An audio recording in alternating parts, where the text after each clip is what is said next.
Hoje, vamos dar uma olhada na lista de dispensas do Flamengo e nas movimentações do mercado que podem dar uma nova cara ao elenco rubro-negro. O primeiro da lista é o zagueiro Cleiton, de 22 anos, que anunciou que vai deixar o Flamengo. Ele assinou um pré-contrato com o Wolfsburg da Alemanha e vai se juntar ao time europeu a partir de janeiro de 2026. O jogador não chegou a um acordo de renovação com o Fla e, ao que tudo indica, estava decidido a sair. Cleiton até fez alguns jogos nesta temporada, mas sem muito destaque. A mudança é praticamente certa, e ele vai reforçar a defesa alemã sem custos para o Wolfsburg.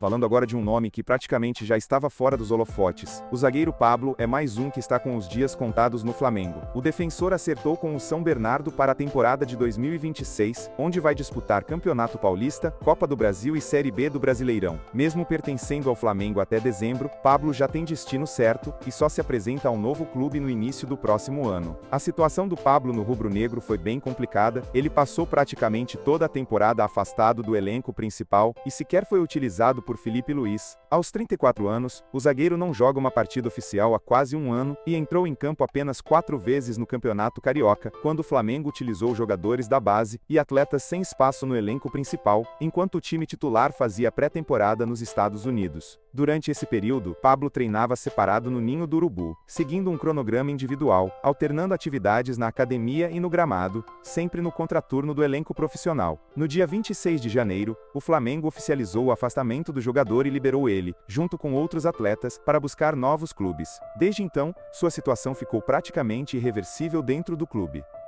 Agora, falando do Matias Vinha, a situação do lateral esquerdo no Flamengo é bem mais delicada do que muita gente imagina. Contratado em 2024 com expectativa de brigar forte pela titularidade, o uruguaio acabou perdendo espaço completamente no elenco comandado por Felipe Luiz. Hoje, Vinha sequer vem sendo relacionado para os jogos, e o principal motivo é a forte concorrência na posição. O momento de Alexandro é excelente, e ele se firmou como titular absoluto da lateral esquerda. Já Ayrton Lucas virou a primeira opção no banco, deixando Vinha como terceira alternativa. Com isso, o uruguaio praticamente não tem minutos em campo, o que pesa muito para um jogador que ainda busca sequência e valorização. Segundo informações do jornalista Bruno Lemos, Vinha vem recebendo sondagens de clubes europeus e também de equipes do futebol brasileiro, o que mostra que mercado para ele não falta. Avaliado em cerca de 31 milhões de reais, o lateral tem contrato com o Flamengo até 2028, ou seja, o clube não tem pressa para vender, mas também não descarta uma negociação se aparecer uma proposta interessante. Vale lembrar que Matias Vinha já teve bons momentos no futebol brasileiro, principalmente com a camisa do Palmeiras, onde foi destaque e campeão. Depois disso, foi para a Europa, atuando por Roma e Sassuolo,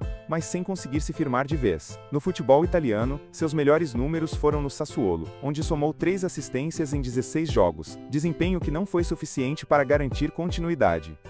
Agora, falando do Everton Cebolinha, a situação do atacante no Flamengo é uma daquelas que divide a opinião da torcida. Multicampeão no futebol brasileiro e um dos nomes mais badalados quando chegou ao clube, Cebolinha nunca conseguiu manter uma regularidade com a camisa rubro-negra, seja por lesões, concorrência ou oscilações de desempenho. Nas últimas semanas, o nome do atacante voltou forte ao mercado. Clubes como Atlético Mineiro, Cruzeiro, Grêmio e Palmeiras chegaram a fazer sondagens, mas nenhuma negociação avançou. O motivo principal são os altos valores envolvidos, tanto de salário quanto de uma possível transferência. Por isso, internamente, o staff do jogador entende que, se ele deixar o Flamengo, o destino mais provável deve ser mesmo o futebol europeu. E é aí que entra o Beşiktaş, que surge como o principal interessado. O clube turco já fez contatos e apresentou um cenário considerado interessante pelo jogador. Cebolinha, inclusive, já conhece bem a experiência de atuar fora do Brasil. Na temporada 2020-21 avos, ele foi para a Europa após grande fase no Grêmio, onde ficou por 2 temporadas. Apesar de alguns bons momentos,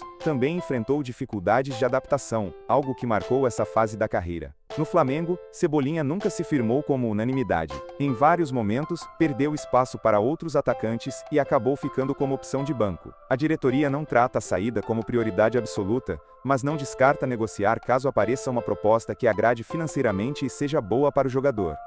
Já Juninho, a situação do atacante no Flamengo ainda é cercada de muitas dúvidas para a próxima temporada. O centroavante de 29 anos entrou recentemente no radar do Bahia, que estuda uma investida para contar com o jogador em 2026. Por enquanto, o tricolor de aço apenas consultou as condições do negócio, sem abrir negociações oficiais, mas o interesse é real. Juninho chegou ao Flamengo como um pedido direto de Felipe Luiz, em uma contratação viabilizada pelo diretor de futebol José Boto. Antes de fechar com o rubro-negro, o atacante atacante tinha um acerto bem encaminhado com o Sevilha, da Espanha, mas uma ligação do treinador mudou completamente os planos do jogador, que optou por defender o Flamengo. Dentro de campo, Juninho viveu uma temporada de altos e baixos. Ele chegou a ficar alguns jogos fora das listas de relacionados, o que gerou especulações sobre sua saída, mas reapareceu recentemente e até ganhou alguns minutos importantes, inclusive na final da Libertadores. Mesmo assim, sua permanência no elenco não é garantida. Na temporada, Juninho disputou 26 partidas, sendo 7 como titular, e marcou 4 gols. Números que não são ruins, mas também não convenceram totalmente a comissão técnica e a diretoria, principalmente levando em conta o investimento e a concorrência no setor ofensivo.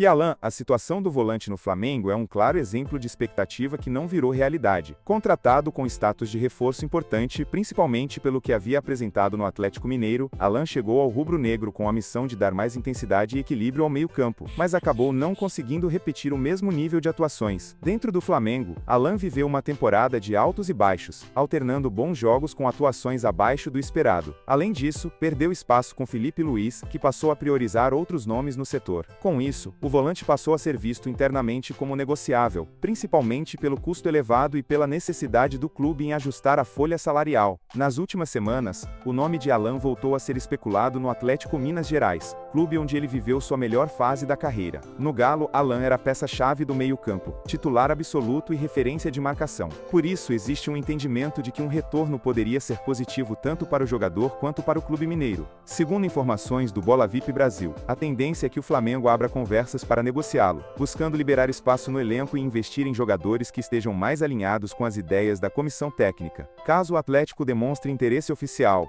o Flamengo não deve criar grandes obstáculos, desde que os valores agradem. Agora falando do meio, a situação do atacante no Flamengo indica claramente um fim de ciclo. Conhecido pela velocidade, dribles e explosão pelos lados do campo, Michael já não vive o mesmo protagonismo de outros momentos com a camisa rubro-negra. Nos bastidores, a saída do jogador é tratada como algo bem provável, segundo informações do jornalista do Catar. O clube, que é uma das grandes potências do futebol do Oriente Médio, sinalizou um salário muito elevado, algo que pesa bastante na decisão do jogador. Michael, inclusive, já manifestou oficialmente à diretoria do Flamengo o desejo de deixar o clube. A diretoria rubro-negra não deve criar grandes obstáculos para a saída, mas deixou claro que só libera o jogador mediante uma proposta considerada justa. O Flamengo entende que, apesar de Michael ter chegado sem custos, após deixar o Al Hilal, qualquer venda representaria lucro imediato para os cofres do clube, o que facilita uma negociação. Vale lembrar que Michael já recebeu outras sondagens recentemente. Ele inclusive recusou uma proposta do Al Ula, também do mundo árabe, mostrando que só aceita sair se for para um projeto realmente vantajoso, tanto financeiramente quanto esportivamente. Até o momento, o Al Duhail ainda não apresentou uma proposta oficial, apenas consultas e sinalizações de valores.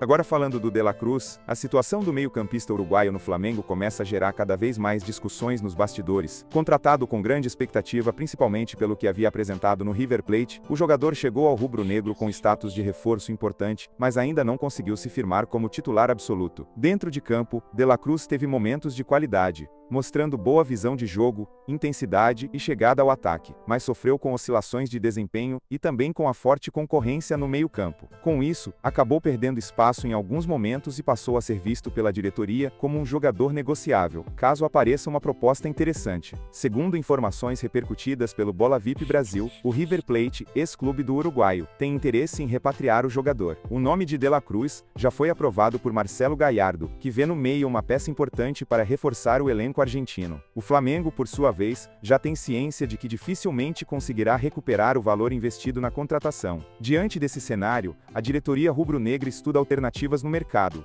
e uma delas seria uma negociação envolvendo troca de jogadores. Um dos nomes que surge com força é o atacante Facundo Colídio, de 25 anos, que agrada bastante a comissão técnica do Flamengo. Colídio vive boa fase, soma 46 jogos na temporada, com 9 gols e 5 assistências, números que chamam atenção.